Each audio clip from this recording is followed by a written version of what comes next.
I think my favorite of all time, though, is Nagatron's Too Hot to Handle, Too Cold to Hold from Season 1 WGLNA when he came on dressed as and then there was the docu interview with Nagatron where he had a whole shrine to Nagatron behind him. That was also a good. That one was a little bit weird. Yeah, all right. Now we're ready. We should have both of them. Hey! And there it is. Whoa, what happened, Meadow? Things have changed. Yes. I need to be in front of my computer so I can play right away with no delay.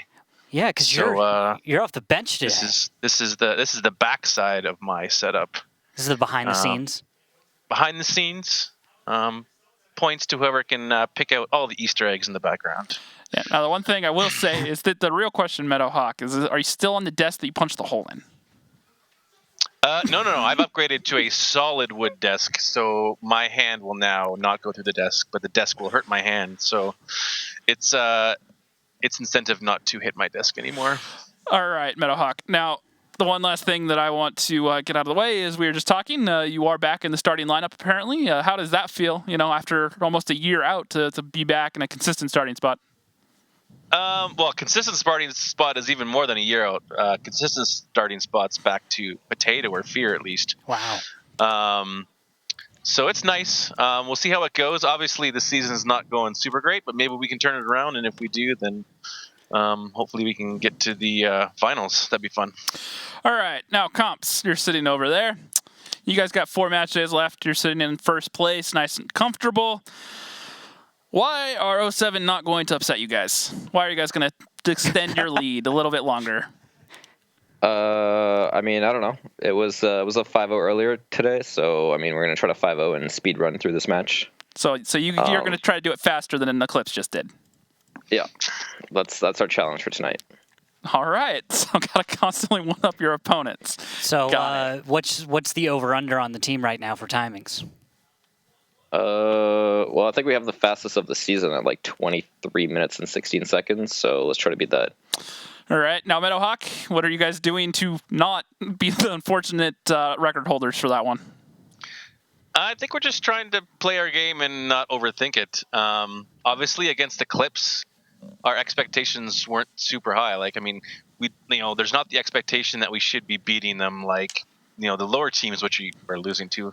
So I think maybe we were just relaxed. Like I said, that was some of the best comms we had. And it was nice to, just be able to play. And so hopefully without expectations to beat, the juggernaut that is Elevate, we can hopefully take a couple rounds off them and, maybe surprise them. I can't even keep you straight with that pupil photo in the background. Oh, man. Let's just take a moment. I'm sorry, Meadow. I think our production crew is just taking a moment to let everyone take in your scene for one more time. Because, you do have Easter eggs all over the place, sir. It's beautiful. All right. Any final statements for your opponent, Meadowhawk? Good luck, have fun, and the speed run only counts if Comps is playing. But we all know that he is a great manager, riding the coattails of us great players. So it is what it is. Oh, Comps, your response. Good luck and have fun, and hopefully we'll see you in the finals. Okay. All right. Thank you guys for joining us. We'll see you in just a minute. I love those guys. Thank you so much. Oh, that was beautiful. Hopefully we'll see you in the final. Savage. Oh, they have a long way to go if that's even going to be a possibility. That was a good comeback. All right. So let's turn our attention then towards the match itself. We're going to start off on Sand River. And yes, you mentioned that 07 might have some ideas ready to go. They might. It's Sand River. The trick to this map is, especially on the offense, which is where they're starting, you really have to open up angles. You have to find the creative angles and really chip at them and give yourself that advantage. That north is just such a tight little ball. Well, you give up, let's say 1/5 of the map to hold it. Once you're there, it is really hard to dig them out, and there's not a whole lot that the attacking team can do to really dig them out from one direction like we see a lot of teams do. They try to go up and over, force a brawl. In my opinion anyways, you really have to take advantage of the whole map if you're going to make that happen. You have to open up the south, you have to open up the north. The problem is by doing it, it's risky because if their teams one step ahead of you, they may be able to just jump on an overmatch while your tanks are on the other side of the map. So or even the other side of a berm. Yeah, this is a delicate map where you could find yourselves changing an entire fight simply by small alterations in terrain. To open this map up offensively, it is just a pure art form. So we'll see if 07 are up for the task as they bring 2 5As, a 103, 3 Bat Chats, and an M48 Patton. Meanwhile, Elevate coming in here, 2 I-7s, 2 5As, a Bat Chat, an M48, and a T100. No surprise to see Vetro in that M48. Yep, solid tank. It has been performing very, very well. Fires well on the move, fires well and hull down. Actually manages to bounce shells here and there now. And especially on a map like this, very high shell velocity, which means really good for shooting at long range. Higher shell velocity means your shell gets to its targets faster at long range. So trying to hit, say, a Bat Chat moving at full speed at 400 meters away, it becomes a lot easier when you have that M48. You just reminded me of something, actually, which if you are using something that actually doesn't have great velocity and the shells tend to dip, like a Bat Chat, is sometimes on this map, the way the hills are, if you manage to auto-aim at near, like, end of draw distance, you can sometimes arc a shell just over the edge of a berm, like where wall hacks is. You could sometimes get a shell to just barely arc onto him. Talk about RNG, though. Yeah, I know I'm getting at something a bit weird, but it has happened. There's an art form to doing stuff like that, that's for sure, but... I just remember doing that from back in my days, playing Africa maps and Clan Wars. El Halouf and Sand River every single night for hours on end. Don't even get me started on that El Halouf. Oh, man. I almost wish that would come back. But looking at these opening strats, James, 07's got themselves with a mid play combined with a bit of a south push. So what they're going to be doing is, it looks like they'll, yes, okay. We're going to see pressure on the mid from 07. Most of their heavy tanks sending 2 Bat Chats, Colosoid and Warbander, along with Makos off to the south side. What they're going to be doing is Makos is going to get into a covering position where he's going to overlook the cap and probably put pressure on tanks near where you can see External. We'll jump over to him now. External. And tanks from there will take fire if they attempt to stop the cap. In the meantime, other heavies will pressure the mid, while Bat Chats or something might either cross to screen the cap, or they'll jump on the cap itself and put the pressure. Whether or not cap actually stays relevant in the fight is a question, but we'll get to that later when it comes to it. Right, now looking at Makos, has had some very strong games in that STRV 407. He's actually the top fantasy point scorer on the season right now in average point per game, so he's had some, especially versus Eclipse, he had 2 massive games, including that 1v1 clutch at the end. So he's going to need to have a repeat of that right now if 07 are going to stand a chance. Now, they have already burned 2 minutes. Elevator just holding their defense firm right now. They're not really too surprised. They have pretty good vision coverage. Well, they are sitting in just that top corner of the map. There we go. You have the I-7 looking across the A line. You have the M48 and the other heavies in the mid, and then that T100 in the south. I liked what we just saw from Ox Mathis. Always destroy the cover on cap. It used to actually block a shell. Now it doesn't. It can. However, it has to be heat shell. Yes, or HE. And it will take away damage from other types of shells, or not damage, but penetration from other types of shells, only by a little bit, but enough that it could, if it was already, at one of those angles where it was barely going to pen to begin with, all of a sudden it may not pen. So you might as well just take this time to destroy it. Absolutely. Now, Meadowhawk, in the meantime, has moved himself up into a position to start spotting across the cap. The important thing to note from this is Elevate has to know that the cap pressure is going to be coming from the south. The tell is there. You wouldn't have a 5A in the south. Well, the tell is also there in that they have vision coverage of the rest of the map, and they don't see anything in the north. Exactly. And also, we've got the Sturf spotted. So even more info for Elevate to be able to adjust to defend the #1 cap. Although the control or pressure from 07 on that cap is not bad at all. They have the opportunity to put pressure on. And they may just do that. It looks like Warbander might be heading in right now. And we'll jump over to him, see what he's up to. Yeah, it looks like he's going to be heading towards cap. And actually, we're going to have to pay attention to that Canadian position you currently see on screen. That's beautiful Overwatch, able to sink shells possibly onto the cap, get resets when he needs to, and really just put fire where he wants to. Problem with that, of course, is he's quite far out, and we all know Bat Chats do not snipe especially well. Yep, he has APCR loaded. If you look at his shell loadout, 2010. On a more city map like Himmelsdorf, we'll often see just 30 heat shells or 20 heat shells, but opting for the 15-15 split. Well, TI has the 20-10 split, and then Warbander here actually has the 15-15 split. So with the recent changes to some of the heavy tanks, it's become more important for the Bat Chats to have the heat shells. And in years past, it's been okay to just have the APCR and just know, all right, I just need to not fire at this target at this, like this angle right here. I'll hold down IS-7. Good luck with that. But the heat shells have become a bit more of a necessity recently, and teams brought them, and Arclet's going to just push up and over, trying to get into that berm. He is going to take a couple shots for his trouble. Yeah, cover fire's not really and he's down to a one-shot, and Vetro picks it up. Yep. All right, that just shows how dangerous, and yeah, that hurts. 07's not in a good way. In fact, we're going to take a listen to 07 to see what they think they're going to be able to accomplish with the rest of this battle as we go ahead and listen with their comms. No, like they're about to. You're not gonna cap safely? No, like, yeah, but like. You get lit? No, I haven't, but I will get fucked if I don't try to. Can you just sit on the other outside? It's worse. Can you just get on cap? Because we're just sitting here. We're just sitting here, otherwise we're burning. Yeah.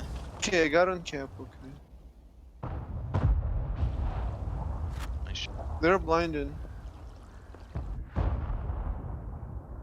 Batch is trying to. I can shoot him, I guess, but I will not. I mean, I have shots on. Well, he's not in the boost. He's just on the hill. They're blinded, big time.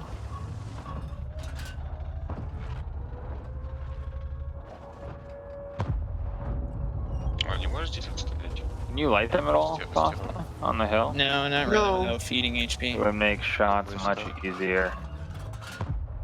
So we need someone to watch the valley. I got the north ridge if Wally's gonna try and push the А у них один бат и один 100, то есть они могут... Ага. Они могут вот тут, короче, проехать сейчас. 40%. Они... Это он... He's gonna peek like once, and then I'm gonna take shots by all these tanks, like, and probably the bat here too.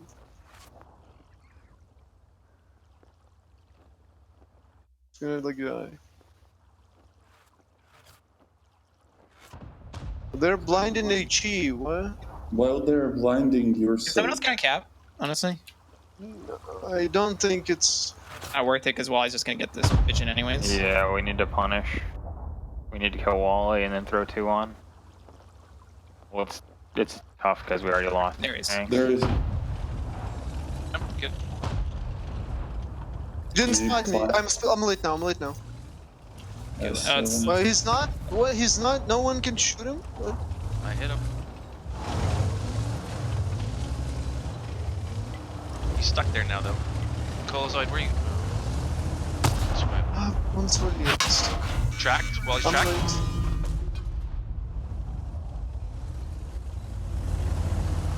late. IS-7's close. IS-7's up close here. 7 can spot me, I guess. Семерка, ну да, понятно, блять, да. He's hull down right now. We can't do anything, like they have IS-7 here, I can't do anything right now. It's still like a farm. It's a free farm for them right now. The IS-7's hold down. We gotta go, like, here with the bats, I assume. Не, едь назад. Там... А что, 7 просто светит, я не знаю, 7 просто... Когда будет выебываться, его будет ПТшка наказывать. Ну... Он просто сейчас был не в позиции, плюс колесо этому. Cap stealing play. Remember before the game started, I was talking about how it's kind of an art form. You have to open up multiple angles. This offense from 07, notice what they're doing. They're not opening angles. Yeah, and I think 07 recognized that. They recognized that what Elevate went for in their defense didn't at all end up fitting into the attack very well. There was no one out of place. There was no one too exposed. It was ultimately something manageable for... To be honest, most of Elevate's movement in this game seemed to be more out of boredom than necessity. Yeah. Is the way I'd put that. They just seemed antsy. They wanted to do something. They wanted to get into a position. They could have held their initial positions and not been in any trouble. They had the blind fire shots. They had the 5A that could get the lights if they need be. They had the cover on them.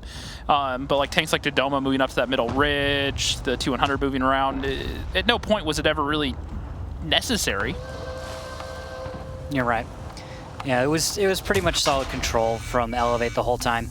they didn't really need to pressure at all. They understood that actually not doing a whole lot was solid. Yeah, Wallhawks tried to do something little fun, but missing that shot was fun. Oh, and then he gets himself killed. He's just giving points to Meadowhawk there. All right. Altogether, though, solid defense from Elevate. 07 tries a break. It could have gone a lot better. I think 07 recognized, and you heard that on their comms, that they needed to deal with Wallhacks, but they didn't really know how to deal with him. They understood exactly what was going to happen, but they had no tools ready to go in order to deal with that. That's probably an improvement they'll make for next time, and then they can improve upon that strat if they decide to continue going with that approach. Yep, and Vetro. Vetro. Did you see how the wiggle when you recognize you you already missed the shot.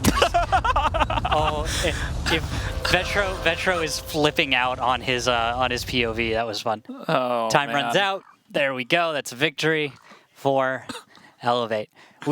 James on his observer was watching Vetro's POV, and every time the last 2 shots he tried to fire, the shell just went wide, didn't hit the bad shot. And the first time he just kind of wiggled his mouse a little bit in frustration. Everyone kind of does it, fire a shot and you kind of shake oh, why? Yeah. But the last time he did it, you just couldn't even see what he was looking at. He went full disco ball. Yeah, exactly. Jinx. Anyways, moving on. Yeah. Now Makos though. 4,500 damage in the STRV. He did what he could. I'll give him that. So clearly the STRV position worked. Yeah, that part of the strat is not the problem for 07 at least. That's solid damage, but Arclet and Warband both doing goose eggs. That is definitely not going to help.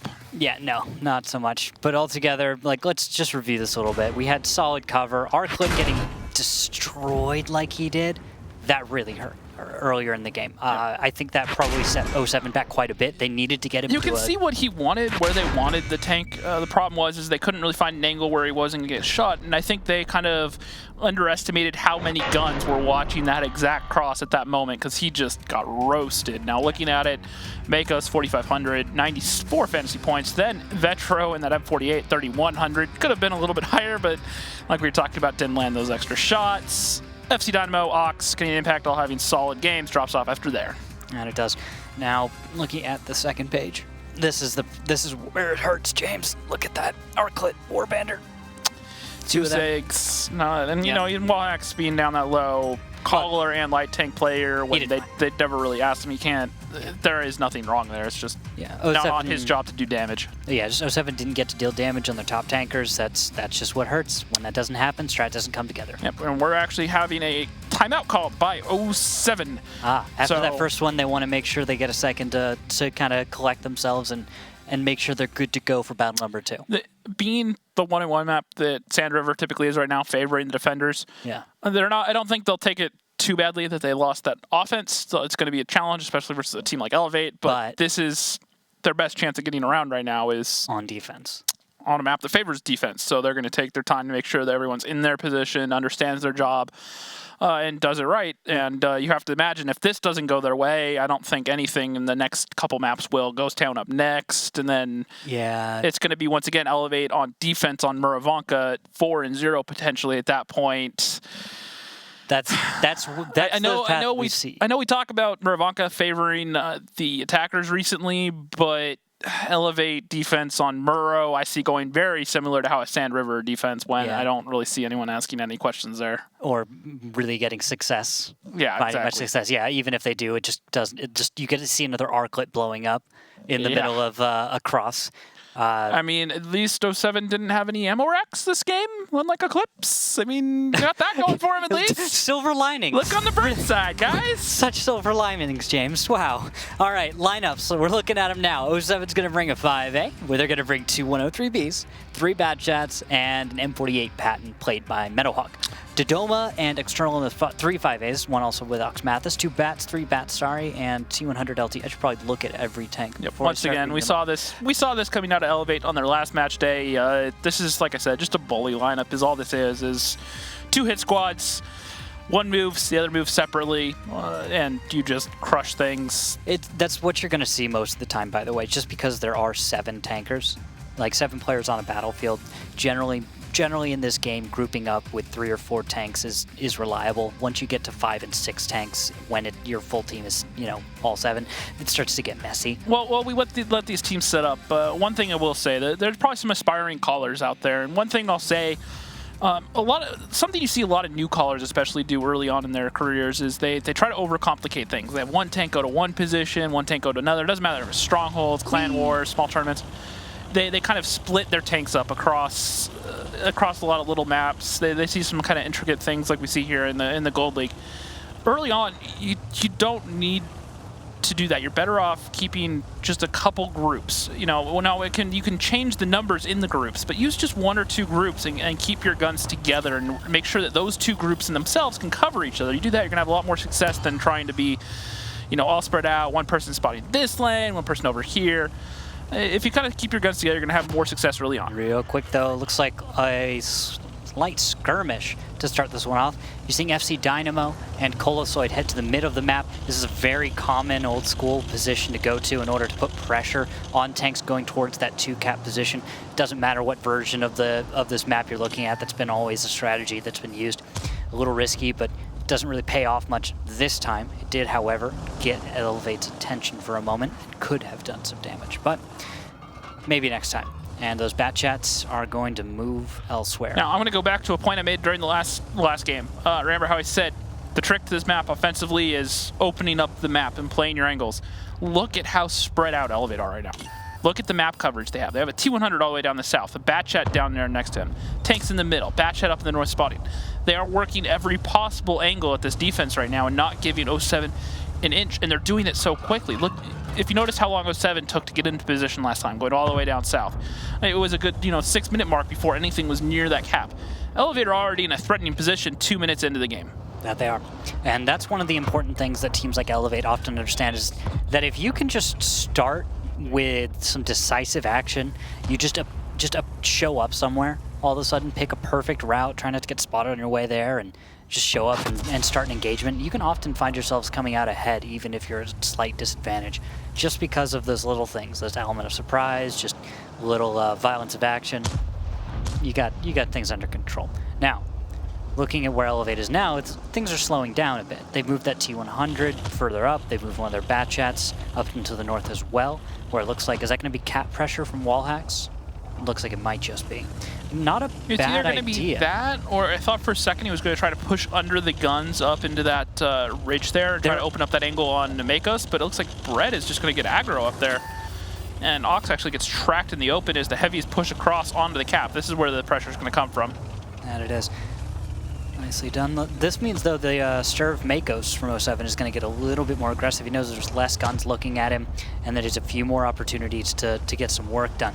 So he'll be seeing what he can do for the next few minutes. I see Canadian in the south, and that T100 took a little bit of damage. He's squaring off against Batchat, and it looks like a tank destroyer played by, I'm guessing that's going to be Arclet. And these next moves from Elevate are going to be crucial for them to finish things off. It looks like they're going to load HE to fire against Makos and his Sturf. Well, you have to look at the tanks shooting at Makos right now. Majority of them are Chinese heavy tanks. What do they fire as their gold round? Heat shells. What does that STRV have from the front? A heat shield that's made to stop heat shells. So especially you couple that with being hulled down, it's going to be difficult. So you break out the shell that always does damage, quote unquote, and see what happens. Well, so far it's reduced Makos to just over half hit points. Cap pressure is on. Elevate putting that onto the number 2 cap. And the response from 07, we're going to need to see it pretty soon. Or else, oh no, now 2 cap pressure. Meaning someone's going to have to go deal with that T100 Canadian impact. Makos taking even more damage, even more so again. And death by paper cuts is still death. Yep, I'm not seeing a huge response from 07 is kind of the big problem here. I'm going to move off of Makos, see what anyone else is doing on the side. Oh, at all, really. Just Wallhack sitting here on cap. Vetro's watching the middle of the map, I guess. Now, Colsoy did get across unspotted, so Canadian Impact could be in some trouble here, and he doesn't know it. Now, Vetro is close to cover. Colosoid's now moving he's around. spotted. Now they're going to know he's there. That was unlucky. Canadian Impact was just at the right angle to spot him through the gap. Now Vetro's going to know to turn and help. Now Makos is down to a one-shot. Ox might be able to pick up the kill here. Nope, doesn't get it. External, though, does from downtown. That is going to leave Elevate in a pretty strong position now that they have this 2-cap secured, but I don't think they realize that a lot of these tanks have rotated around into the south, including the Bat Chats. Ooh, Fosta now taking a lot of focus. Damage going on to him. Dodoma puts a shell into him, and External might have that finishing shot. He does, and he gets the kill. Nicely done. External picking up multiple kills right now, and now Elevate, this is going to start snowballing. That one pick from Makos really turning this in their favor. They now could force this 2-cap pressure despite having tanks down in the south. And this is going to be really hard for 07 to stop. I don't think they have anyone even in position to stop this cap right now. There's no one really even to get a reset except for Fosta, it looks like. Not Fosta, who's that 5A over there? That's going to be, is that Meadowhawk the Patton? Again, Yeah, oh, it's a Bat Meadowhawk's Chat. the Patton. Yeah, Meadowhawk and then the Bat Chat real close, but no one's in position to get a reset right now. No one at all. Not even close. It's over. I think 07 knows it's over at this point. They're not even trying to get to the cap. You can see there's 3 tanks on there, and no one's even trying. Well, maybe now. Warbander's moving into position. Dodoma gets off the cap just as cap ends, gets a kill, and that's going to mean it'll extend for a few seconds and be over. Tunnel visioned. Tunnel visioned. Tunnel visioned. I don't think they realized that 3 tanks got on that cap that quickly. And then by the time they looked up, they realized that everybody who was in a position to do anything about the cap had just died. Yep, it's a mental slip. It's unfortunate, but you have to keep an eye on that cap. It's something. And it's an ace, by the way. Clean sweep. Yep, no tanks died on the side of Elevate. They took the cap, lost no one, dealt plenty of damage, picked up 3 kills in the meantime. Altogether, a satisfying win for them. If not, super exciting, still worth something. Yeah, I mean, at this point, 07, they were holding on there, but the second Makos went down, and Elevate kind of solved that puzzle. From that point on, you could just see it snowball real quickly. They just got pick after pick. Let's take a look at the numbers, though. 2,100 out of External, 3 kills, 80 fantasy points, and after there, it really is unimpressive across the board just because it ended in a cap, and there were so many tanks still alive. Dodoma, Vetro, Brett, Canadian Impact, all doing, 1,000 plus. Makos, top damage dealer at 1,100. Not a whole lot of fantasy points in this game outside of External, which he was a big fantasy pick of the last couple of seasons, but this season a lot of people seem to be going with Vetro, who's had some massive games and is Elevate's top fantasy point scorer by, so I mean it's understandable, but External is not anyone you can write off. Nope, not at all. But we'll have to see what's going to happen next. Let's move on to Ghost Town. Talk a little bit about that. So we've already seen the 2 wins here by Elevate start off on Sand River. We knew this one was already Elevate sided, but Ghost Town, another map that is, well, Elevate knows this map inside and out. 07, can they find an answer? They're going to be starting here on the offense. attack. Yeah. Map picking, in my opinion, really did not go 07's way at any point. Sand River, they had to start on offense. Ghost Town, they have to start on offense, and well, Muravanka, they chose. 07 chose attack on Ghost Town. That is fair. They chose that. They decided that. They could have chose to defend starting. But my point is then after that, they have to attack again on Muravanka, not something that's easy. So this is going to be a tall task. And judging by how those Sand River games went, I don't see Ghost Town being too different. I'd love to be surprised, but I don't know that 07 have them in it right now. It's all right. I want to believe, guys. I want to, but it's all right. When these kind of things happen, James, sometimes the best thing for us to do is focus on why Elevate's doing an amazing job, kind of point out those little things so that we can just kind of create a contrast between 07 and Elevate, show you why Elevate does well, show you why 07 is a quality team, but why they're not Elevate, why they're not really there. And that's something we can really work on for you guys when we know these maps are going to be a little one-sided. Yeah. So looking at the lineups coming in, James, we got that 50B from FC Dynamo, 07, 3 mice, a Fosh B and a Bat Chat against 2 mice, a T57, 2 Type 5s, a 5A, and a Bat Chat. So what do you think of that? Standard defense coming out of Elevate, nothing special. Bat Chat to open up the south. Vetro to just do Vetro things behind the T57s and Type 5s. You'll see them go off in pairs. You'll see them control different points, and Vetro will just bounce around between them. Dodo will probably play a hold down somewhere, probably in the north. It's a Dodo thing to do. Yeah, it's gonna be a pretty standard defense here out of Elevate. 07 with that lineup, my guess, the Foch B is the one that is kind of the question mark for me. It's going to be kind of hard to make it work on this map. The only thing I can really think of is a 1-2 line play with the Foch maybe, or sit him back in base and just have him be a tank destroyer and sit in a ridge and hopefully kill things. I'm going to see, because Mako's... I mean, that's where he's going right now. He's going, he turns... Where is he going? What are you doing, Makos? What is he doing? I just want to see where he goes. So I'm gonna wait and see just. What's that? Yeah, he's actually that. He's in the back of the map. He is looking towards mid. Here, I'll try and set up an angle so it's easier to understand what he's looking at. Makos, from his position, you can see him right there.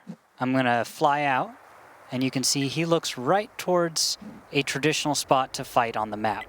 That position you see on screen right now is one of the hottest spots.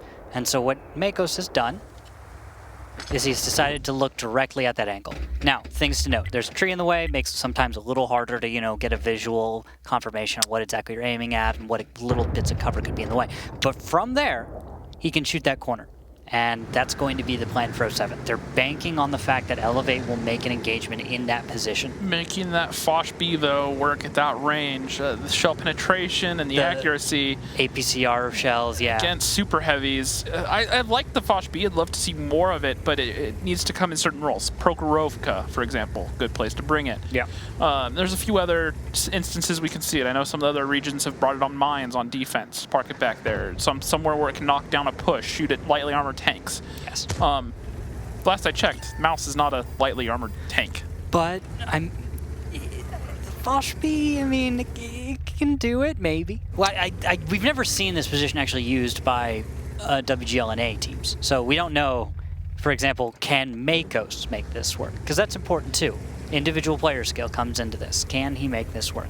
Will this become relevant? Will Elevate actually move into a position where this is relevant, or will it become just kind of a lost potential, something that just didn't work out? That'll happen.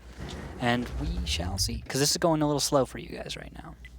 We'll see what happens. Mice just kind of squaring off. Let's go check on Colosoid, though. Colosoid, chilling out on the west side of the map. We haven't caught up with him in a while. He's found no one. No one's found him. He's just having a nice time. So we'll just see what happens with him in a minute. Hopefully he'll be able to move in and get some spotting or some damage. If so, that's awesome. If not, well, this looks like it's the push from 07, though. So Colosoid should be joining everyone. There he goes. Good job, buddy. And the push is going to come out from 07 now. Looks like they're going to push some mice across onto Cap. Foch B still in the south. Yep, looks like. So I see what they're going for now. To see the angles. They've set up most of their tanks over on the 3-4 line. They're going to try to cover that with those tanks over there while the mice are on Cap. The only angle they won't have covered is going to be those south two angles, and that Foch B could potentially punish someone if they came around that angle. There we go. Foch B puts a shell into Brett, and one of them bounces. The problem is that I don't think that Elevate will really respect the fact that that tank's there, because I don't think they'll expect it to do much damage effectively versus mice at this range. Yeah, Makos fires, though. 400 into external. That's right into his... Yeah, that's right into the front. There we go. Not a bad shot. And then one in the side of Brett. There we go. Makos gets all his shells out. So, there you go. 07 put a Foch B in a position and made it work. Flanking mice took fire. Now he's on reload, so he isn't exactly dealing a huge amount of damage, but things could be worse. Hit points, though, are looking not bad for 07. I thought that this would be a little bit more Elevate-sided, but it's about even. Now, actually, even slightly in favor of 07. Keep an eye on the bat chats over there. There's a one-on-one going on. Colosoid versus Canadian Impact. They're squaring off right now. Colosoid going to chase him down, but Canadian Impact, I think, has the edge. Oh, nice shot. External's going to get a huge kill there on Warbender, and the Foch B has reloaded. And we'll just keep and as you see, they're able to angle their armor. And they've got him spotted, so now they know where he is. Yeah, that works out. But Anti-Pans, nothing distracting for him to push around and get the kill. That's important right there. And they're trying to get the kill onto External. One more shot. Ox looking for a shot on the back of these mice. And it looks like External might get one more shot off. External Ox Meadowhawk's going to have to get the kill. Meadow goes for it. But look, Vetro. T57 shows up. The rest of the tanks for Elevate coming around the corner right now. Oh, Andy wasn't looking at him. Oh, and then he tries to salvage that last kill and doesn't quite get it. Now the positions of 07 are very split. Colosoid, though, has a nice angle on the rear positions of Dodoma and Vetra on them. Although Ox Mathis has to still worry about Makos. Let's jump and follow him. Where did Makos go? Makos closed the distance. 57 versus 50B going on, but Vetra's down to a 2-shot, so he has to be careful.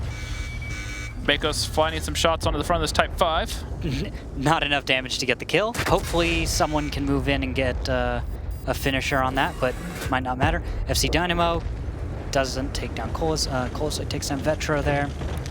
Dodoma is rather healthy. Arclet's about to go down to Canadian Impact. Yes, he does. And FC Dynamo and Colosoid are the only ones left. FC Dynamo being on reload. One more shell from Canadian Impact. That'll be a kill there. And that'll leave Colosoid as the last tank alive. Canadian Impact might go hunting, but he's a little low on the hit points. And this is Elevate's defense to win now. Every reason to win. It takes about 2 shells to kill every low health tank on the side of Elevate. Wallhacks will take 2 shells, Dodoma will take 2 shells, Canadian Impact will take 2 shells, Ox Mathis will take a whole 2 clips. Yeah, so that happens in Type 5s. About over at this point, guys. He's going for a run and gun, but not this time. Picks it up. And that is going to be a 3-0 in favor of Elevate. Now, to be fair, 07, the strat I like. They punished Elevate decently early on. But let's talk about that Foch. Let's talk about the Foch B. Well, here's what I really need to see. You need to see his damage. He did well. Makos did 5,647 damage. He did an excellent job. Here's what's great about what 07 did there, and I'm glad that we got to talk about and look at what Makos did, because of all the things that happened in that battle, the Foch B being in that position was a solid choice. What happens is you don't put tanks in that position to slow things down, right? Because if you have hull down, mice trying to play hill games, they're the mice that you want the Foch B to fire on aren't actually going to expose themselves, right? They're going to stay in cover. Right. But if you expose that part of your position, if you make that flank open, like what 07 did here, you actually invite that push. And because of that, well, Elevate could do nothing to resist, and they went for it. Now, of course, in the end, things didn't quite work out, but we still had a Foch B deal 5,647 damage. So ultimately, I think that on its own, that works. You can use that. Yeah, you can do this. It was good damage. Now, you also have to wonder if that was just something Elevate hadn't seen before and they just didn't know how to respond to it. Yeah, it's this one time it may have worked, but now this is one of those one-trick ponies that I wonder that if now that they've seen it, they'll come up with a different way to respond or understand how to cancel it out. You could probably employ that Foch B in different ways across the map as well. So there's on Ghost Town, though, that's what I struggle to see. Well, that's what they're going to have to figure out. That's the genius of these guys. They're the ones who are going to show us how that's how. External, Wallhacks, Vetro, Nox all doing around 3K, decent fantasy points, FC Dynamo, and Colosoid doing what they can as well. Second page, Canadian Impact, and then it drops off pretty heavily after there. Nothing too surprising. All right. So that is going to be a 3-0 in favor of Elevate. Now it is going to be Elevate on the offense. So, can 07 hold on? Probably not. At this point, I mean, when you're down 3-0 like this, generally it's hard to stay focused on victory. But we'll see if 07 can keep it together with 50B, 2 mice, Type 5s, 2 of them, Batchat and Leopard. Yep, and then Elevate 50B, 2 mice, a Type 5, 2 5As, and a Batchat. And I will note that it is going to be Meadowhawk playing his favorite tank. The Leopard 1. Solid tank. Decently zippy, little soft, but decent damage output, decent accuracy, especially on the move. And one of the best things it does is what we're about to see Meadow do, which is go for a classic jump. Just going to get his speed up. He's going to hit it at a sideways angle, and you should be able to get up on top and then do what the Leopard does best, which is snipe. Anyway, he's going to do it beautifully first time. Makes it up there. Yep. Colosoid, in the meantime, has gone for an opening scout run. He found a few tanks from Elevate, spoiling a little bit of the push and giving intel to 07. Doesn't look like 07's making any huge adjustments yet. They will be sending FC Dynamo into the backfield, possibly flexing around either the 1 line or maybe slightly more to the east on the 2, where you can create some crossfire on the impending push from Elevate. Because what we know now is that we probably don't need to set up to worry about the number 1 cap in the north, the traditional spot that gets pressured out and has a little low ground to put some 5As in, right? That's not going to happen. So that's fantastic for 07. That means they can put more of their attention in the right direction. And what's even better is we've got good spotting from Colosoid. A little credit right there. He just spotted 3 tanks, one of them the 50B. That's a major damage dealer. And with that, he can leave, back off, avoid taking any damage, especially from Type 5s, something that absolutely tears through a bad chat. Yeah, it's not something you want to have hit you when you're playing something as soft as one of the French tanks. Now, good response, though, from Elevate. They understand that Colosoid's going to need to keep giving ground, and he can't exactly hold his position. So what he's doing is he's just going to... You're going to move Canadian Impact in through the south in just a minute in that bad chat, and he'll continue to pressure Colosoid out. It'll be important to get Meadowhawk to bring some support fire when Colosoid ideally does 1v1 against Canadian Impact. And he's going to get in there, and he's going to get into that little berm. Knows it's not wise to push over right now. He's looking for a shot. He's not spotted yet, so he can just back down a little bit. Yeah, okay. Looks like Canadian Impact's going to look and find Colosoid. 1 shell out, goes a little bit over. Critical hit. Second one goes over. Sorry, you're right. First one's crit, second one goes over. He decides to drop shells and reload. Same time, not a whole lot of action from the rest of Elevate. They're holding positions right now. Probably going to just wait for Canadian to reload and put more pressure onto Colosoid. Just don't want to get ahead of themselves. Right now, if the push happens and Elevate doesn't wait for that pressure to come from Canadian, they could find themselves taking a little more damage than they would like to as a part of the toll.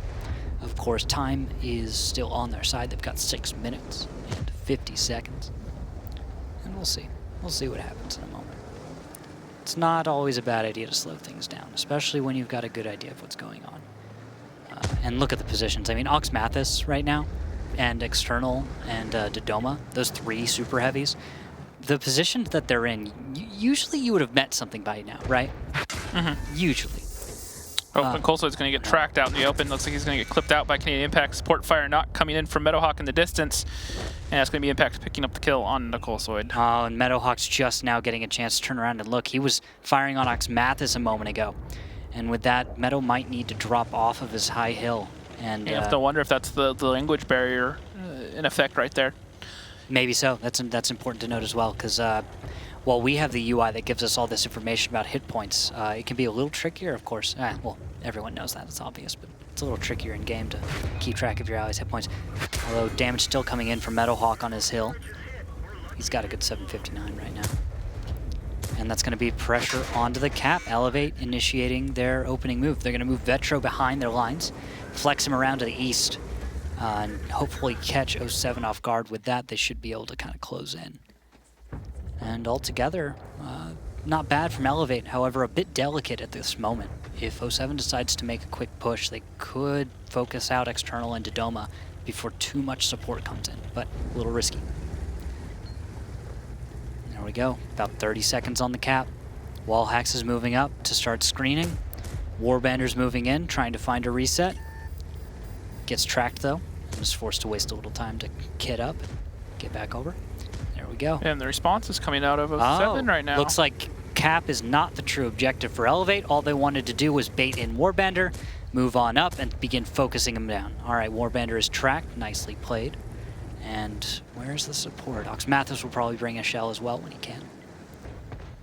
And they actually have a pretty good crossfire wall hacks between FC Dynamo and Arclit, but FC Dynamo's having to reload right now. Canadian Impact's coming in, so he has to back off, and wall hacks takes a large shot. There's the crossfire coming in. Brett Vetro moving in.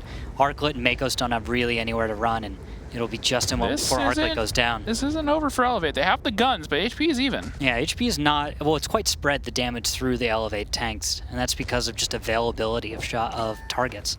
But Elevate's putting the pressure on, and they're going to actually run out of some momentum for just a minute, as they do have the 50B on reload. Brett's not exactly a high volume of fire tank. But 07 doesn't really have a huge number of guns on the battlefield. That's kind of a problem. And with that, Warbander goes down now. Not able to keep himself alive. Andupans and Makos are left alone without really a whole lot of support. So there's just too many guns. Finding the shots on to Makos, but External ends up picking up the kill. Now Vetra is going to close in that 50B on the side there. You should find a shot onto Andy Pants here. It's going to be the kill shot. Yep. And that should be it. That should be a 4-0 for Elevate in just a minute. 2 tanks left alive, but 4,000 HP separating the two. Ox is going to push in, trying to find that penetrating shot onto the turret of that 50B. He's just going to roll around. Only 642. That was a bounce. Everyone else cleans it up. Meadowhawk, the only one left alive in that Leopard 1, doing what he can. Believing in himself. Come on, buddy. Get those fantasy points. And Vetro, in turn, is just going to go straight at him. Get the kill. And that is going to be a 4-0 for Elevate. You can get your pen, Randall. I accidentally threw my pen. You like to throw things, don't you? No. All right, now we move on. I don't know why I was so offended by that. All of a sudden I was just like, no, I don't throw things, James. Do not throw. Well, 07's defense there, not holding up to the attack from Elevate. Okay. You know, I like what Elevate, or I like what 07 tried to go for there. Decent map coverage, but Meadowhawk's shot priority there should have been onto the bad shot on the 1 line. Now, once again, maybe a little bit of the language barrier, not knowing that Mako's needed help at that moment. Also, just how quickly that will happen when you're just focused in on one thing and all of a sudden just bat chat shows up. I mean, it's not exactly like he fires every half second or anything. It's 2 seconds change, but if a bat chat shows up and you're in a one-on-one engagement, it's kind of hard to tell your allies and then give them time in order to do something. We're looking at that damage after the match. Yep. Vetro, only 1,602 kills, 31 fantasy points. A little bit lackluster there. Meadowhawk, 1,800 on the second page. After that, nothing too surprising. Ox a little bit surprising, 1,300, but his role that game really didn't involve having to put out a lot of damage. And when you have 3 players over 3K on your team, everyone seems to be doing their part. They were under a little bit of pressure for a short bit there, but they did such a good job at rotating their HP, keeping tanks moving around, focusing out tanks. It just snowballed out. You can be equal on HP, but when you're down guns, you're just at a disadvantage just because it's less DPM available to you on the fight, less alpha, as you will, able to be into the fight, less angles you can open up, all that sort of thing. Now, if you have that HP and a fewer tanks, you can bully a little bit, but you have to trade that out and get kills quickly, and at no point did we ever see 07 go, all right, we're equal on HP, we need to really utilize that right now. It just never happened. Now, digress real quick, top tier, 5-0 Teal Team 6. Yep. Not too surprising there. Top tier seemed to be really on it on Tuesday, and yeah, Teal Team 6 found the business end, so that's not going to be enjoyable. And then F7 versus Dare, it looks to be a 5-2. Yep. Favor Dare over F7. F7 picks up 2 of them, 1 on Mines and 1 on Cliff. But let's get back to the match. We're about to get into Murawanka. This could be the final battle. This is the last chance for 07 to put any points on the board and really bring it to Elevate and show them that they've got the stuff. Yep, and now we are on to Murawanka, and we talked about this earlier. It is going to be 07 having to attack. Now, Elevate, looking at their lineup, a 215B, Kronwagen, 4 Bat Chats, and a T100. 07 on their hand, an I7, a 5A, a Foch B, a 103, and 3 Bat Chats. Now, this is one of those maps where I think the Foch B is a little bit more appropriate than Ghost Town. Now, can't knock it on Ghost Town just because they did make it work. I question its flexibility outside of that one spot, but I digress. On this map open lanes, a lot more fast mobile tanks, where pushes tend to come from 1 or 2 directions. That Foch B could just be in a position to pump out a lot more damage. I see it being a little bit more practical here. Possibly so. Now, looking at opening moves, Wallhacks is going to be heading into a passive bush. Little forward position where he can hopefully get some early light spotting. At the same time, I'm noting Canadian Impact is going to be heading to a forward passive position. It looks like a trap being set up for Elevate on the south side of the map, looking towards the east. So Canadian's going to get spotting onto FC Dynamo, onto whoever he can, and then you're going to see Bat Chats unload as best they can. But I'm seeing Blind Fire off in the direction of Dodo, External, and Animate Lord Brett. So 07 might have an idea of what's going on. They might know the strat that's coming at them. Canadian does not spot a whole lot as he heads back towards his own lines. And this looks like Elevate's reading 07 fairly well. They understand that this is, well, it's going to be east side play into the forest. Yep, and looking at it, Wallhack's just chilling in the bush right now. Everyone else just waiting for 07 to push down in the south.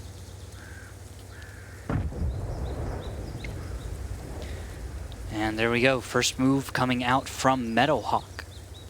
He's going to lead the way in his IS-7 over there. It looks like Elevate are actually over here in the south ready for this, and they're finding a lot of damage as these tanks come in. Now, Impact takes a lot of damage, but he gets to the berm, and the return fire for Elevate seems to be pretty good with this Batchat hit squad. The Canadian Impact waiting to get delit before he tries to leave, but he needs to do it quickly because Meadowhawk will respot him if he waits too long. This is his only chance to get out alive, and it looks like he is going to make it. All right, we're going to go ahead and take an 07 listen in and see what they have to say, what's going through their minds as they have their last chance here to pick up a win on Murrow.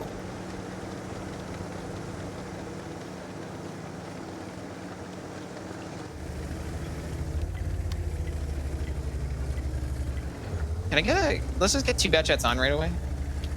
Better, you're gonna play like far away. make us. Yep. You're going out here. They have 4 Batchats. He's gonna like see 4 bats in front of him right now. It's not gonna be just him. Well, he wouldn't see 4 bats right now because one is here. Oh, I know. Was here.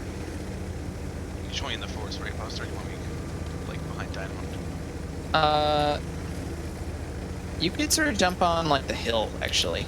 Okay. I think that'd be good. 1 bat on cap. The SDR is getting out here. Can this bat rotate back towards like hill as well? Makos, you need to be looking for shots for like to here. Okay, you need to be ready to shoot here. Okay, yeah. Like you need like good angles. They're blinded right now. You need to be able to easily like see it though. That's the thing. I can see out to here Мы pretty good. засветим, мы засветим то, который сейчас ваншотного, который будет там. Like I'm spotting for you as well, Makos. Они blind.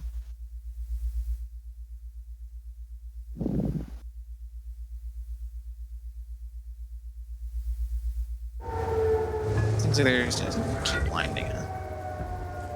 I don't know if even we know want- where they're blinded from, by the Do we way. want Did to they bats? break buildings? Нам нужно точно 2 бата именно в этом месте. Какую разницу, или я здесь буду стоять, или здесь? I think this is redundant. Can 1 bat just like sit with the I7 instead? Is there any difference if he's there or he's... He can he's- port north. cover Dude. off. Shoot А, north. можно, короче, вот тут просто делать. Бля, я шотный, блядь, я никуда не поеду. Они максимум могут по первой, типа, рваться, блядь, где-то отстрелять.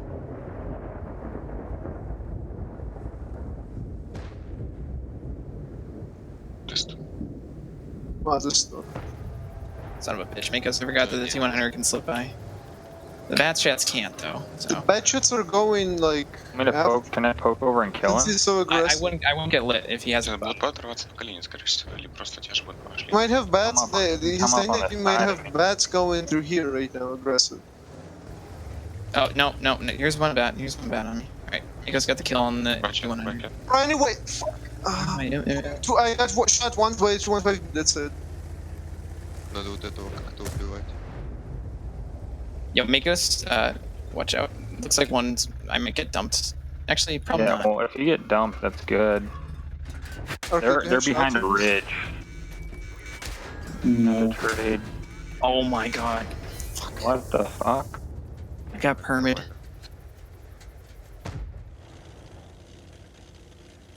I'm gonna get.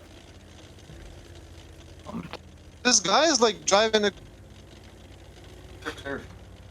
I have 5 seconds until I'm loaded. I'm going back south and supporting for now.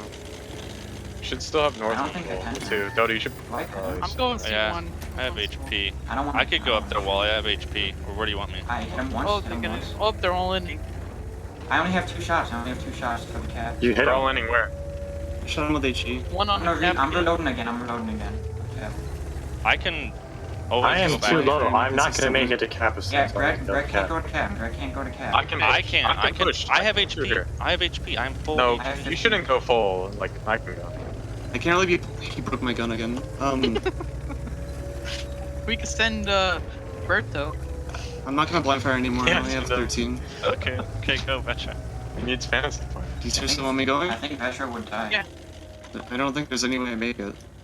It's 3 minutes. We need to get it. Can I go? Can I just go do it?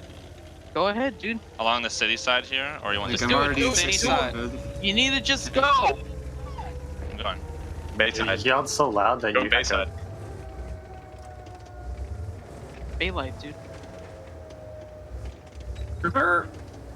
There was down like 500 some health, by the way. Yeah, I just need to hit all my shots. I got tagged by a bad shot. Yeah, bad chat. He's on. Born to be Get him. Of course, I'm on fire. Fucking autoing, dude. I'm on fire. God damn it, I die here. That was bad. Never running rations again. Fuck that. I'm reloading. Some bounce the stairs. Under me. I'm gonna come north with you, Wally. Oh no, we pretty far can't. Fuck. Shit. I forgot about that. We didn't kill Warm. Yeah, they're gonna. I have a They're probably dead gonna come gunner, north so- at this How point. did we not kill them? Because I have a dead gunner. I've had one the entire game. That's They're why. back on cap. Externo's gonna have to be the one to go to cab. Yeah. So just External, then you Ox. should wait. No, you no, should no, wait hold a on. minute. You come all the way up here. We're gonna Yeah, go we can push behind. the- I'm not blind firing. I only have 8 APC left. I'm gonna no 2 on. We can't. Fuck. I think I need to go. Yeah. Oh. Send the heavy. I'm going. External and Wally have to group up. Like, Yeah. I'm What ready. do you mean? north is a bad idea. Focus. Spotted. They moved someone up. It might be the They're serve. on I don't know. here. You're lit. Yeah, they moved someone. Rations really biting Elevate in the rear of this round. Ox pushing in the Kronwagen Wow. just to get the lights. And a Kronwagen of all tanks.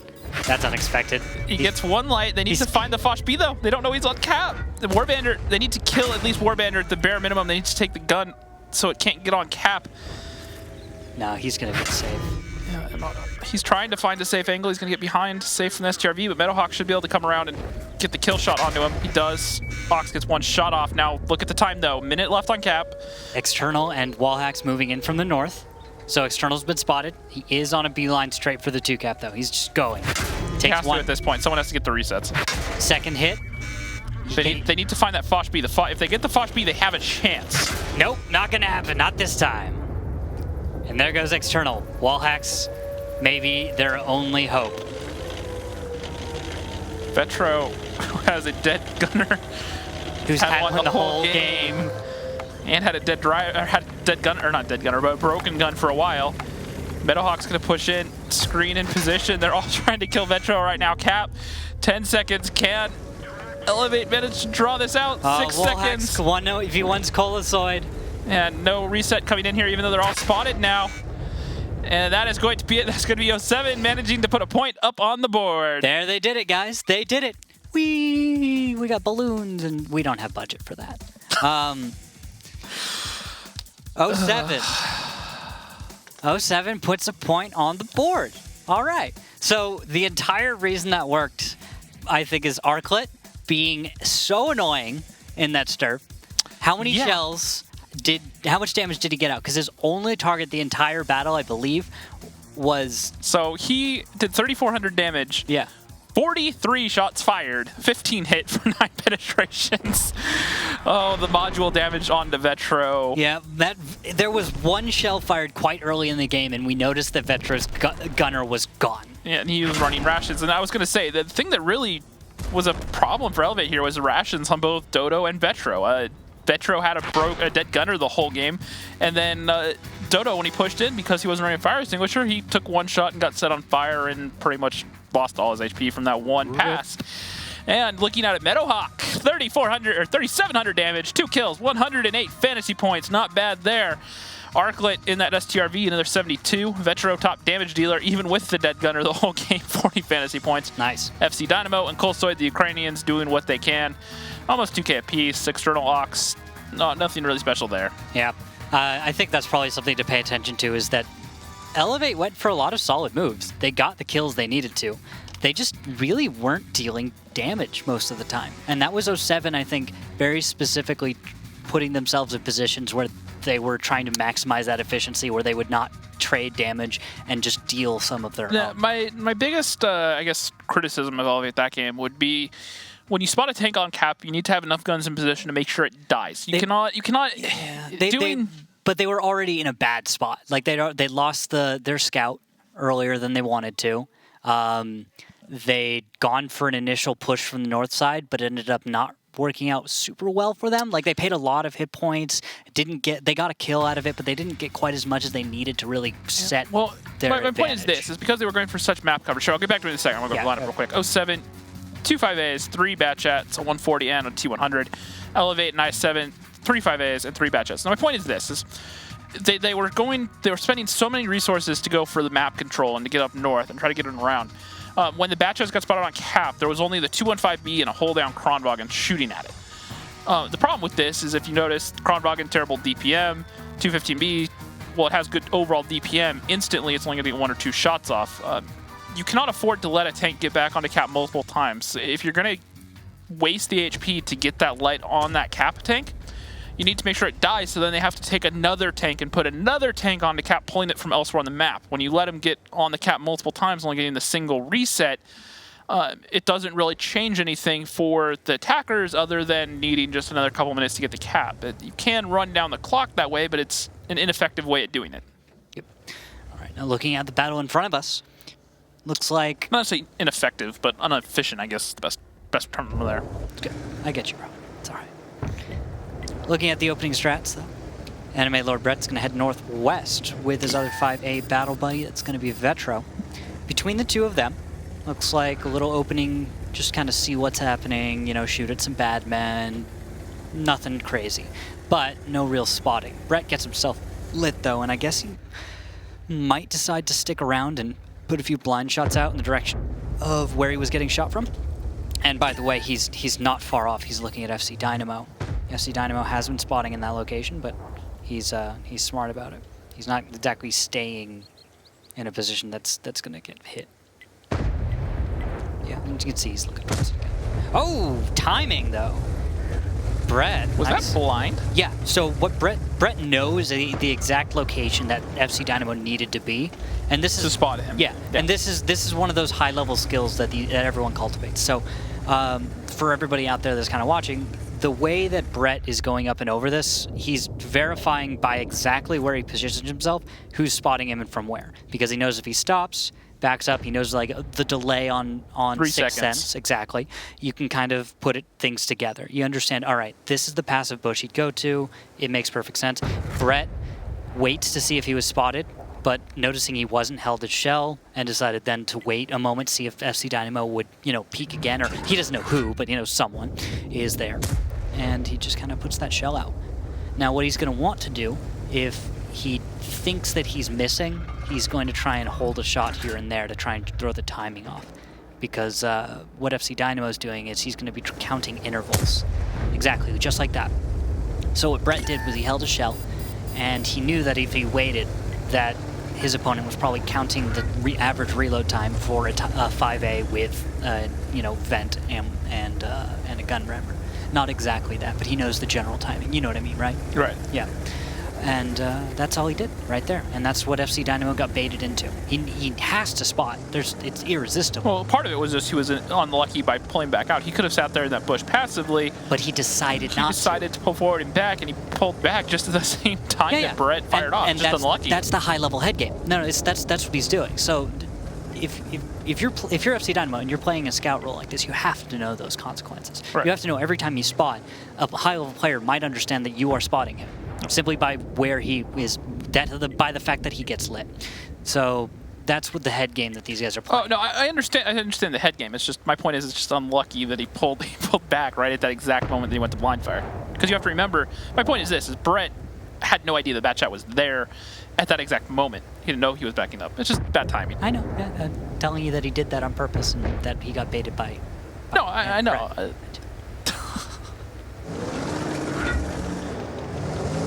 So.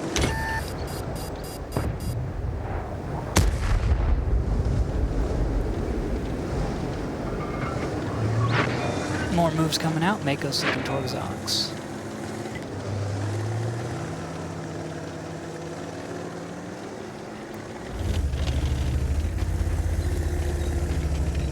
Not a whole lot happening right now. External's gonna move up. And there he goes, finds metal. Not gonna take a shot for it though. Notice Colosoid though. To his left, down on a building. Not spotted. And in just a moment, External might find himself in for a little surprise. It just depends on what Colosoid's gonna decide to do. If he even can find the angle. Because right now he is waiting and kind of looking in the direction, but... Now, if you look at the angles, the crossfire, once again, we've talked about map coverage. Look at how spread the tanks from Elevate are. This is one of those really delicate things where they can't all get spotted at once, because if 07 can group up and smash one side, they could find that overmatch. But the thing is, look, Batchat in the north with the 5As, they can cover the 5A in the middle. IS-7 all the way in the south, they all can get guns on any one of those groups except for maybe the far extremes. Oh, look at that up in the north. You've got Dodo moving in. This might be where our next engagement's going to happen. As he is moving up to try and passively spot up against FC Dynamo. It looks like he's going to find Arclet just fine. But will he go for that shot? Probably not. It's a little risky. Yeah, he's going to stay passive. All right. Next move forward will be that Batchat down the 1 line. The 5A in the north as well will be moving forward, and that's going to tighten the noose. From there, you'll see the main engagement from the Batchats moving across the east, and I'm expecting a fight more than a cap. Dodo's gonna go for the shell, but 5A side armor. We were talking about the awkward spotting angles a minute ago. Look at the angle Colosoid's at actually right now, and he's actually going to get spotted as I say that. They're going to find him. He needs to get out of there quickly because I think he's going to get focused out between Ox and Canadian Impact. But maybe he can put some shells. Nope, nothing into Vetro, unfortunately. No, but he's going to get out of there only taking 1 shot of damage. That is a lucky Batchat. Yeah, value. And there's Meadowhawk moving forward, so this is going to tell us that the counterplay from 07 is going to be a bit of a flank from Arclet and Meadowhawk. They're going to go towards Wally and External. Little do they know, this actually plays very much into Elevate's hands. Those 2 tanks are cut off without a whole lot of support, actually. They do have a Batchat behind them, but there's a Batchat also moving in. That's Dodo. And Dodo's moving in, spots FC Dynamo. FC Dynamo's got cover fire. Dodo's going to move in, put shells into FC Dynamo. No, into... and all the Elevate tanks are going to stack up, and they're going to find these 2 5As. And there's not going to be enough of a response from 07 as both of them are going to go down within a matter of seconds. And the Batchat in the distance should be the next one focused out as Dodoma is going to go ahead and leave FC Dynamo down to a 1-shot. Yeah, he'll back off, try to take some cover, stay safe, but it probably won't be coming back into this fight for a moment. It's going to be important for everyone else to do some work, as it looks like Brett's going to move back towards the south. Looks like Canadian Impact is going to crest, move up on top of the hill, engage with Colosoid. Looks like he'll take a shot for his trouble, an extra one, and possibly one more. Nope, won't matter, because FC Dynamo is out of shells. And there he goes. Anime Lord Brett, though, charging into 2 tanks. He's going to 1v1 versus Makos, who is on fire. Rams him. Beautiful kill. And that is going to be all she wrote. 07. I don't think we're really going to be able to do anything with only Warbender left alive. That should make it a 5-1. And unfortunately, 07 lasting a little bit longer than M60's did against Eclipse. So Elevate will lose in that sense, but they will win the match 5-1. Congratulations, 07. They did get their point. So they got around. They got their point. That's all they wanted, and they got it. Yep, and Elevate probably going to be a little bit frustrated with that game on Murrow. Things didn't quite go their way, a little bit bad RNG. As we heard Dodo say, the use of consumables definitely was not kind to them that game. But that is his choice. That is your choice as a player to not bring that kit, to instead bring something else. And we've seen it time and time again bite players. All the way back to 742. Yep, it has always been a thing. An automatic fire extinguisher on the wrong tank, or rather the right tank, is that important. You need it on most of your British heavies. You need it on a lot of American tanks. The right German tank, it's a problem. You need to worry about these things. Sometimes rations aren't enough, and well, in that case, it certainly bit him, but you know what?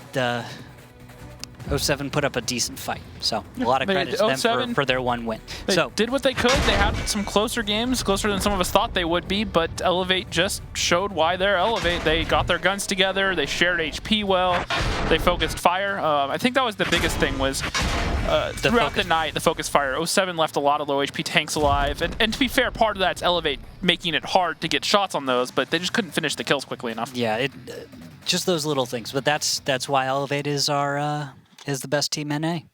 That's why they are what they are. Well, it's hard to argue. They're undefeated for over a year now, except for on the international stage. So, it's the question is going into our finals here in a few weeks.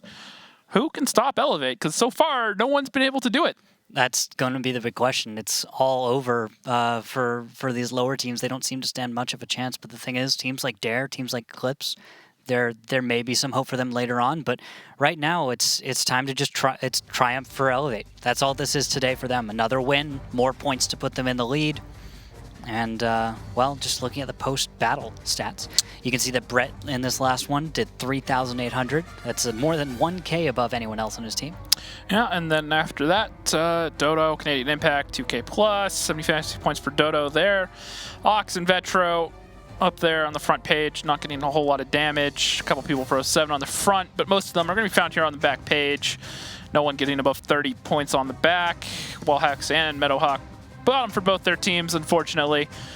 Wally, not surprised. He often doesn't get to put up many points because of his role on the team. Although looking at the post-match stat, if you picked Makos today, you're in for a surprise because he didn't do half bad. Yeah, no, 321, then Vetro, 274, External, 333, FC Dynamo, 277. But, look at specifically the damage Makos did. He's actually 2K above anyone else. That's not a normal lead to see. Especially with a couple of the Sand River and that Ghost Town game. He did 5,600, so 1/3 of his damage in one of 6 games. So, it's kind of hard to not be that big a lead on the second page. Nothing too surprising down there. Wallhacks having one of those match days where he wasn't really in any sort of damage dealing role. A lot of passive scouting. Nothing too surprising outside of the Ghost Town game. So not surprising to see him down there. But he calls so well for the rest of the team, the rest of the players, and the other sort of players around him. He doesn't have to step up every single game. And to be fair, when it's something that we don't necessarily talk about with Elevate enough. It's just any single one of these players can just go off at any given time. I don't think people understand just exactly how much firepower this team has on it. Yeah, although there's some players that have proved to be more consistent than others. Vetro's that standout. Yeah, Vetro, Ox over the seasons. Well, we are going to be joined by Comps now for a winner interview. No surprise. So that did not go as well as was expected, Comps. That was a 5-1. What happened, man? You guys dropped the ball. Yeah, RNG happened. That Moreau defense. I mean, a lot of missed shots. Vetro had a dead gunner, and then Dodo got lit up on fire. Yeah. So, yeah, I mean, it's things you can't really do. What's your personal stance on bringing rations over perhaps a med kit? Personally, I hate it. I think you should have fire extinguisher, a med kit, and a rep kit. But a lot of guys like to bring in the rations and I guess make do without a fire extinguisher or as some do without a med kit. And I think that's like worst case scenario is you lose a gunner, you lose your commander, you're basically a useless tank. You get lit on fire. I mean that's a lot of HP that just melts away. So you might as well just be safe and not have that little advantage than not have an advantage at all if your entire crew's dead. Yep. All right, Comps. The next question is going to go to big picture here. We were just talking, you guys are pretty much undefeated for the last year, basically now, with the exception of the international stage. Who in NA can take you guys down? Who are you fearing playing at the finals, if anyone? Who can? I mean, no one really, because no one's putting the time in. Maybe a team like Top Tier, if they get it together, they've got the player skill to basically carry games right now, but if they were playing, I guess, more consistent as a team, they'd be a threat. But other than that, I mean, in terms of player skill and in terms of like team cohesion, I don't think anyone could match us. Not right now. Yeah, we'll see. It's hard to argue that. Yeah. All right, Comps, any final thoughts for your fans out there? No, I mean, thanks for watching, and guys, I hope you enjoyed the show. All right, thank you very much. As always, Comps, and once again, congratulations. We will see you next week. So, no surprise there, and it's hard to argue with the logic. I mean, they're sitting up there nice and pretty right now. They're going to